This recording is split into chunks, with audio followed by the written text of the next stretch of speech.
แด่ออกตนญาติโยมมื้อนี้ก็เป็นวันที่12ของเดือนกันยายนตรงกับวันแรม4ค่ำของเดือน10เป็นวันศุกร์ช่วงนี้ก็มีพระเจ้าพระสงฆ์ที่แยกย้ายกันไปพรรษาในถิ่นต่างๆได้มาเต้ามาโฮมกันในช่วงเทศกาลเข้าพรรษาปีนี้เพิ่นก็มาโฮมกัน286ลูกก็หลายอยู่อย่างฉันมาร่วมกันในเทศกาลฤดูฝนก็บ่ค่อยสะดวกปานใดเพราะสภาพของภูมิประเทศสภาพของพื้นที่ฤดูฝนมันก็มีความชื้นก็ถือว่าเป็นเรื่องธรรมชาติของฤดูกาล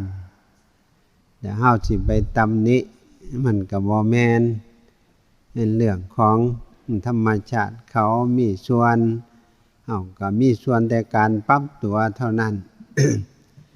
นั่นการมาร่วมกันแต่ละครั้งแต่ละคราวก็เพื่อเป็นการเสริมสร้างนี่แหละเสริมสร้างบุคลากรที่เฮาเอิ้นว่าเป็นส่วนหนึ่งของศาสนาศาสนานั่นส่วนมากเพิ่นก็สิแบ่งออกเป็นลักษณะต่างๆแต่ที่สำคัญที่สุดก็คือบุคลากรที่เฮาเอิ้นว่าพระเจ้าพระสงฆ์หรือศรัทธาออกตนญาติโยมอุบาสกอุบาสิกานี่ก็ถือว่าเป็นส่วนเกี่ยวข้องกับการดำรงคงไว้ซึ่งพระธรรมวินัยถ้าบ่มีบุคลากรมีส่วนพระเจ้าพระสงฆ์ดำรงไว้มันก็ต้องอันตรธาตุเป็นธรรมชาติจังซั่นการมีส่วนมีบุคลากรนั่นก็เป็นสิ่งจำเป็นเป็นสิ่งสำคัญถ้ามีบุคลากรรับถ่ายทอด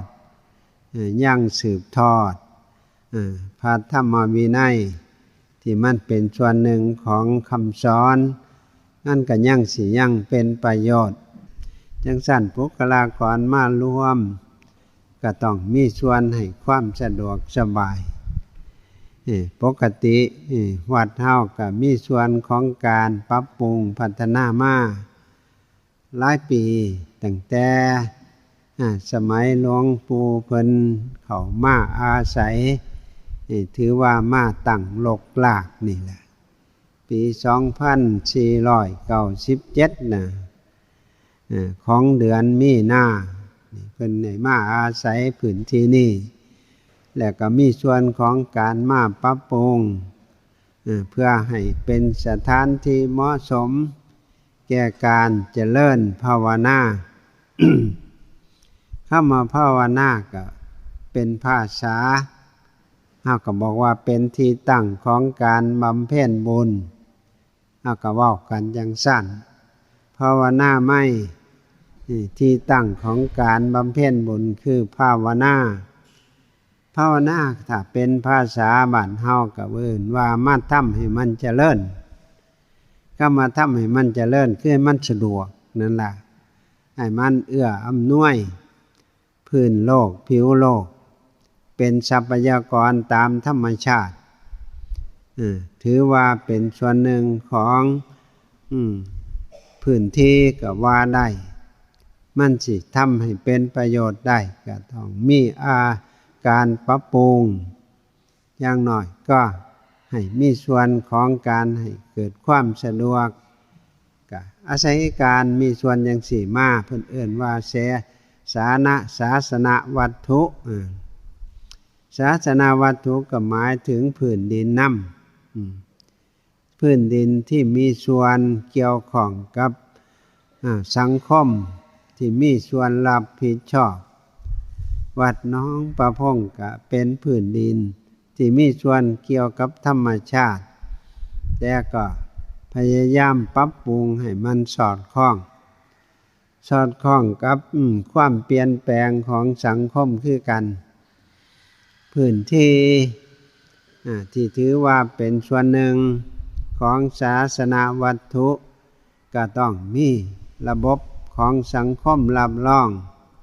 อย่างน้อยก็ต้องมีเอกสารจังซั่นล่ะแต่ก่อนก็บ่มีเอกสารได้แต่ก็ถือว่าก็อยู่กันได้เข้าใจกันได้ว่าเป็นพื้นที่ของสถานที่ที่พระเจ้าพระสงฆ์เพิ่นมีส่วนมาดำเนินชีวิตตามหลักของพระธรรมวินัยคนเฮาก็ให้ความเคารพถือว่าวัดจังซั่นนะ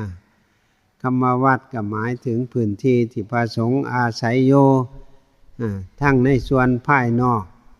ทั้งในส่วนภายในหลักการที่เฮาเอิ้นว่าข้อประพฤติปฏิบัติก็ชื่อว่าเป็นวัดคือกันวัดก็ในสถานที่ก็พยายามให้มันถูกต้องตามหลักที่สังคมเขารับรองซุมื้อนี้ก็พื้นที่ของวัดหนองป่าพงถึงสิมีขอบเขต ในรูปแบบที่เฮาฮู้จักกันก็ต้องมีเอกสารรับรองคือกันได้เอกสารรับรองเขาเอิ้นว่าเป็นส่วนหนึ่งที่เลยรักการเฉากันมีการยอมรับกันเรียกว่าเป็นส่วนหนึ่งของเอกสารที่เฮาเอิ้นว่าเป็นนส.3 ก็ได้เป็นโฉนดก็ได้จังซี่นะ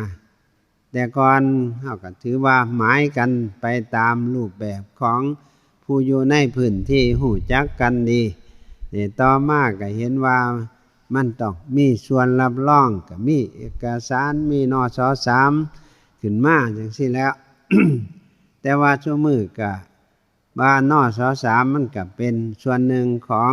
สมัยนั้นยุคนั้นอันนี้กันต่อมาก็มีส่วนของการปรับปรุงอีกจังว่าได้มีส่วนจัดให้มีเอกสารรองรับเป็นศาสนวัตถุเป็นสิทธิ์ของพระเจ้าพระสงฆ์ที่อาศัยอยู่ในพื้นที่ไผสิมาก้าวกายก็บ่ได้อันนี้ก็เฮ็ดให้มันถูกต้องอย่างสั้นจังว่ามีโฉนดขึ้นมาเพิ่งมีโฉนดบ่กี่ปีมานี้ ก็ถือว่าเป็นพื้นที่ที่ถือเป็นส่วนหนึ่งของพระศาสนาเอิ้นว่าศาสนวัตถุศาสนวัตถุก็หมายถึงพื้นที่นำหมายถึงเสนาสนะสิ่งปลูกสร้างนำสิ่งปลูกสร้างเฮาก็เอิ้นว่าเสนาสนะจังซี่แหละเป็นศาลาเป็นกุฏิกุฏิก็เป็นที่อยู่ของพระเจ้าพระสงฆ์ปกติแล้วเสนาสนะตามที่พุทธองค์ให้ข้อมูลเพื่อเป็นการแก้ปัญหาในการดำเนินความเป็นอยู่ที่มันมีส่วนของความรู้สึกมีอุปสรรคขัดข้องเพิ่นก็บัญญัติเพิ่นให้สร้างให้เฮ็ดขึ้นทำขึ้นเพิ่นเอิ้นว่ากุฏิจังซี่แล้วมีกว้าง7 คืบยาว12 คืบจังซี่นะแต่ว่าคืบนั่นบ่แม่นคืบเฮาเด้คืบที่เป็นหลักการในครั้งพุทธกาลคืบหนึ่งก็16 นิ้วก็ศอกกว่าพุ่นละอันนี้ก็ถือว่าพ่อในการมีส่วนเกี่ยวกับการระบายทายทุกข์ให้ความสะดวกในเทศกาลฤดูกาลฤดูร้อนฤดูฝนก็เพราะอาศัยได้เป็นที่มุ่งที่บังในการมีส่วนเป็นอยู่จังซี่ก็ถือว่าเป็นเครื่องบ่งบอกของการมีส่วน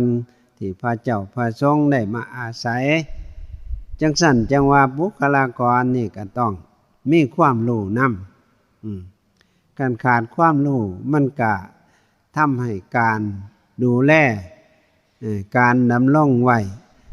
ซึ่งหลักการนั้นอาจจะเกิดความรู้สึกเสื่อมโทรมถ้ามีความรู้มันก็พอที่ทำให้เกิดความรู้สึกดำรงคงไว้นี่ก็เฮ็ดกันมาจังซั่นพระเจ้าพระสงฆ์มาร่วมกันแต่ละครั้งแต่ละคราวก็ต้องมีส่วนให้ข้อมูลอย่างน้อยก็มีการบรรยายถวายความรู้เพิ่นตั้งแต่เพิ่นเข้ามาสู่ลมภาคอาสาวพัดใหม่ๆก็ให้ความรู้เบื้องต้นเกี่ยวกับการเป็นอยู่ปัจจัยเครื่องอาศัยของการดำเนินความเป็นอยู่แบบสมณะก็ต้องให้ข้อมูลเพิ่นปัจจัยที่ถือว่าเป็นส่วนให้เกิดความรู้สึกกับเกี่ยวกับสุขภาพร่างกายกับเครื่องนุ่งห่มก็บอกฉันได้บอกผ้านุ่งผ้าห่มที่เฮาเอิ้นผ้าไตรจีวรบอกวิธีการคบการฉันการดำเนินความเป็นอยู่ก็ต้องบอกอีกคือกันที่อยู่ที่อาศัยก็ต้องบอกตลอดถึงห้องสุขาห้องน้ำเจ็บไข้ได้ป่วยมากก็ต้องให้ข้อมูลว่าซั่นมันก็ทำให้เกิดความรู้สึกบ่ดีจังซั่นความรู้มันก็ต้องมีถ้าบ่มีเลยก็บ่ได้มันก็ต้องมีนี่เป็นองค์ประกอบคือกันกับการอยู่ป่านี่แหละคำว่าอยู่ป่านี่มันก็ต้องมีความรู้ถ้าบ่มีความรู้มันก็ดำรงชีวิตบ่ได้คำว่าจังสี่เฮาก็ต้องเข้าใจพระพุทธเจ้าเพิ่นยังชี้ไปแบบให้เฮาต้องใช้ความสามารถนำเพิ่นบอกว่าให้อยู่อย่างเป็นผู้ยินดีตามมีตามได้เพิ่นว่าเรียกว่าอย่าสิมีการแสดงออกในรูปแบบที่เรียกว่าบ่เหมาะบ่ควรคันสิไปขอเพิ่นจังซี่ก็บ่ดีอีกบ่ถูกต้องอีกเพราะการขอนั้นมันเป็นกิริยาที่มีส่วนของความอยากความอยากนั่นก็ถือว่าเป็นสิ่งที่บ่เหมาะแก่สมณะผู้มีความรู้สึกในการดำเนินชีวิตแบบความสะอาดเพราะความอยากก็ถือว่ามันเป็นอันตรายเป็นข้าศึกเป็นความบ่เหมาะบ่ดีถึงกับเพิ่นให้ข้อมูลว่ามันเป็นอันตรายอย่างยิ่งเพิ่นวางซั่นโลภธรรมานังปริปันโถเพิ่นวางซั่นความโลภเป็นอันตรายต่อธรรมทั้งหลายเพิ่นวางซั่นเฮาก็เอามาคิดเบิ่งซั่นถ้าบ่มีความรู้หยังเลยมันก็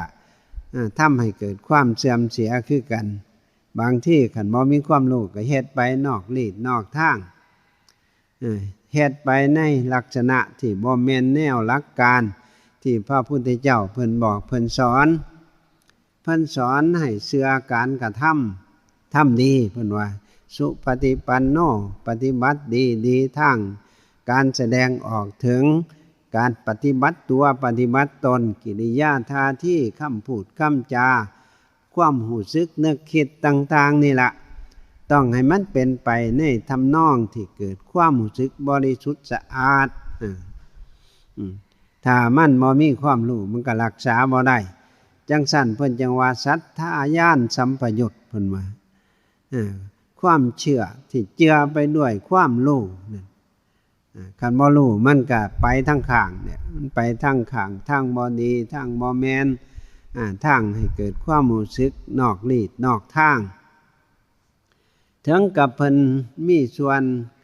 หาหลักการที่มามีส่วนยืนยันวัดหนองประพงเฮาเพิ่นก็บอกไว้เพิ่นเอิ้นว่ากติกากติกาในสถานที่นี้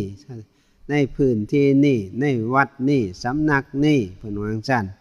ห้ามเพิ่นก็ห้ามสิ่งที่มันบ่เป็นหลักธรรมคำสอนเพิ่นเอิ้นว่าสิ่งที่มันเป็นอัปปมงคล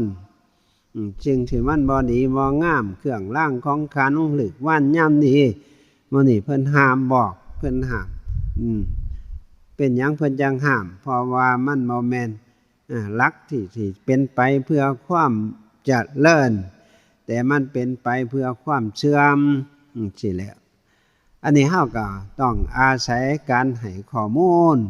จังซั่นเพิ่นมาร่วมกันแต่ละครั้งต้องมีการให้ความรู้เพื่อสิได้ปรับปรุงตัวเองให้มันเข้าสู่ขั้นล่องที่ถือว่าองค์ประกอบของการเป็นอยู่ที่เฮาเอิ้นว่าคุณของพระเจ้าพระสงฆ์จังซี่แล้วคุณของพระเจ้าพระสงฆ์คุณของอุบาสกอุบาสิกาคุณของความเป็นมนุษย์ผู้มีจิตใจสูงนั่นจะมาใจสูงบ่แม่นสูงคือต้นไม้เด้บ่แม่นสูงคือวัตถุแนวอื่นสูงพอมีคุณธรรมอย่างน้อยเพิ่นก็ฮู้จักบุญจักคุณเป็นหลักเฮาเกิดขึ้นมาต้องมีส่วนเกี่ยวข้องกับคุณความดีของผู้มีส่วนที่การสนับสนุนจังซี่แหละพ่อแม่ถือว่าเป็นผู้หนึ่งที่มีส่วนของการมีคุณธรรมอย่างน้อยก็เสียสละให้ความเมตตากับบุตรธิดากับบุคลากรที่มีส่วนร่วมเฮ็ดบ่ถูกบ่แม่นก็เตือนก็บอกย่านมีโทษมีอันตรายครูบาอาจารย์ก็คือกันลูกศิษย์ลูกหาพระเจ้าพระสงฆ์ก็คือกันก็ต้องเตือนบ่แม่นว่ามันมีสิ่งห่อหุ้มเป็นสัญลักษณ์บ่งบอกถึงเป็นที่กราบที่ไหว้ว่ามันสิดีโลดก็บ่ได้เด้มันก็ต้องอาศัยองค์ประกอบคือกันจังซั่นจึงว่าเพิ่นว่าปฏิบัติดีทางการกระทำปฏิบัติตรงในรูปแบบให้เกิดความรู้แจ้งนั่นว่าให้เกิดความรู้ที่แจ้งความรู้ที่แจ้งนี่มันก็ดีได้บ่คือความรู้ที่มืดคันความรู้ที่มืดเนี่ยมันย้านผีตัวมันย้านผีมันมีส่วนบ่งบอกถึงความรู้สึกวิตกกังวลแต่ความรู้แจ้งนี่มันบดความสงสัยเข้าใจในความเป็นจริงมันก็สิทำให้เกิดความรู้สึกในทางที่ดีแล้วยังปฏิบัติในรูปละในรูปการละอิหยังละความรู้สึกที่ว่ามันเป็นส่วนหนึ่งของสิ่งปฏิกูลโสโครกเพิ่นเอิ้นว่าอกุศลหรืออารมณ์ในลักษณะที่เรียกว่าสังคมบ่ยอมรับความโกรธความโลภความหลงจังซี่ล่ะความโกรธนี่ไผก็บ่มักดอกโกรธให้ไผก็บ่มักคืออาหารมันบูดมันเน่านี่เอายื่นให้ผู้ใดเอาไปทานกันต้องเดือดร้อนอันนี้ก็คือกันความโลภความโกรธความหลงนี่อย่าสิเอามาใส่กันเอามาใส่นั่นถือว่าเป็นลักษณะที่เรียกว่าโหดร้ายสามานเอาก็มาลดมาละเพิ่นจังว่าปฏิบัติเพื่อเห็นโทษเห็นภัยในวัฏฏะสงสารจังซี่แหละก็บ่ยากบ่ง่ายได้อยู่ใกล้ๆนี่แหละหญ้าปากคอกเพิ่นว่าคนเฮาก็บ่ได้คิดเบิ่งคันได้คิดเบิ่งก็ฮู้จักวางฮู้จักปลงโอ้อันนี้เป็นธรรมที่ควรละบ่เป็นธรรมที่ควรบำเพ็ญเฮาก็บ่สนับสนุนเฮาก็บ่ส่งเสริมบ่นำมาใช้มันก็อันตรธานมันก็เบิดพันไปในตัวคือกันนะผลไม้เฮาบ่เอามามีส่วนให้การสนับสนุนนี่แหละมันก็เบิดพันไปอันนี้ก็คือกัน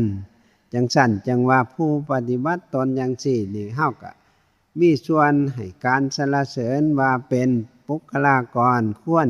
แก่ให้การกราบการไหว้ที่เฮาว่าอัญชลีก็คือการมีส่วนให้ความนอบน้อมให้ความเคารพนี่นะสร้าง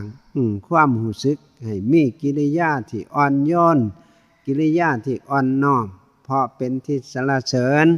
ของเทวดาและมนุษย์ทั้งหลาย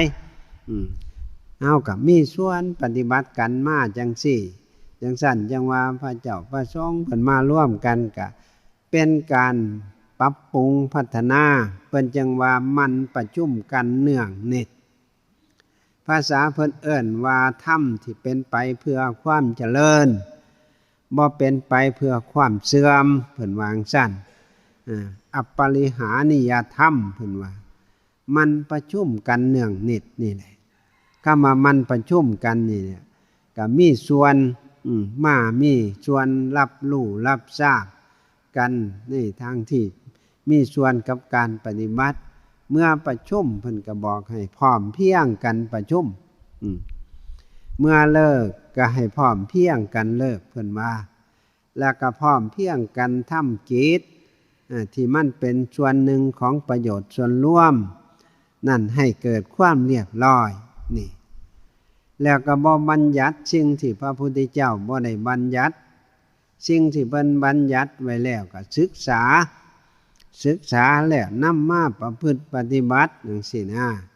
นี่มันก็เป็นไปเพื่อความเจริญทั้งนั้น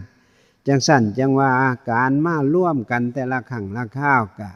มันก็มีหลักการตัวบ่แม่นแบบเขาว่ามา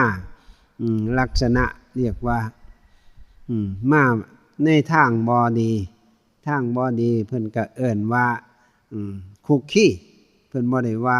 ประชุมไหนเพิ่นว่าคุกคีคำว่าคุกคีมันปนเปเอา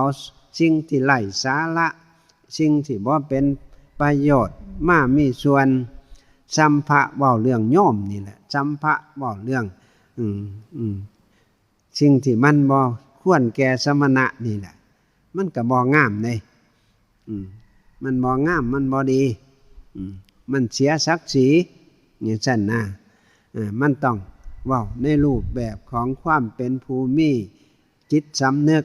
ว่าอยู่ในฐานะใดก็ต้องเว้าในรูปแบบให้มีจิตสำนึกระลึกเสมอว่าบัดนี้เพิ่นว่าเพศบ่คือคฤหัสถ์แล้วเพศมันบ่คือเครื่องแต่งกายนี่มันบ่คือคันบ่คือแล้วคันเฮาสิไปเว้าจังซั่นมันก็ต่ำต้อยติล่ะมันก็เป็นเรื่องต่ำต้อยเป็นเรื่องบ่ดีจังซั่นเฮาก็เลิกก็เศร้าเข้ามามีส่วนปรับปรุงเจ้าของให้มันมีส่วนประกอบของความเข้าใจในทางที่เป็นไปเพื่อความเจริญที่เฮาเอิ้นว่าภาวนาคือมันทำให้มันเจริญทางภายนอกเจริญทางภายในเจริญทางด้านความรู้สึกองค์ประกอบของการเป็นอยู่มีระเบียบเกิดความเรียบร้อยสะอาดสงบจังซั่นให้มันจังสิแม่นจังซั่นจังว่าปีหนึ่งก็ได้มาร่วมกันครั้งหนึ่งก็คิดว่าเป็นการมีส่วนส่งเสริมด้านผู้ที่รับหน้าที่มรดกคือกันกับพ่อแม่นี่ละพ่อแม่ลูกเต้าบุตรธิดาเห็นว่ามันมีคุณมีความสามารถมีความรู้พอที่รับมรดกก็แบ่งให้จังซั่นนะให้ไปหูจักมีส่วนของการจัดการว่างให้เกิดความรู้สึกบ่ให้เกิดความเสื่อมพระพุทธเจ้าคือกันเพิ่นก็วางหลักการไว้จังซั่นแต่ว่าคำพูดอาจสิแตกต่างกันไปแน่แต่มันก็อยู่ในรูปแบบเพื่อความหวังดีเจตนาดีให้เป็นไปเพื่อความเรียบร้อยฉะนั้นมื้อนี้ก็พวกเราญาติโยมผู้สนับสนุนในฐานะเป็นบุคลากรเรียกว่าอุบาสกอุบาสิกาก็ให้รู้จักกันว่าจะต้องช่วยกันสนับสนุนหลักการอันนี้ให้ดำรงคงอยู่เพื่อให้เห็นว่ามันเป็นประโยชน์ต่อสุขภาพด้านนามธรรมคนก็สิได้รับความรู้อันนี้ได้ประโยชน์จากความรู้สึกของการดำเนินชีวิตด้วยความรู้อันนี้เขาก็จะเห็นคุณค่าขึ้นมาถือว่าเฮาเปิดโอกาสให้แสงสว่างเขาก็ถือว่าเป็นบุญเป็นกุศลนั่นโอกาสมื้อนี้อาตมาขออนุโมทนากับญาติกับโยมที่ได้ให้การแสดงออกถึงความรู้สึกในลักษณะสนับสนุนคำโชว์หลักการต่อไปเราพระสงฆ์ก็จะอนุโมทนา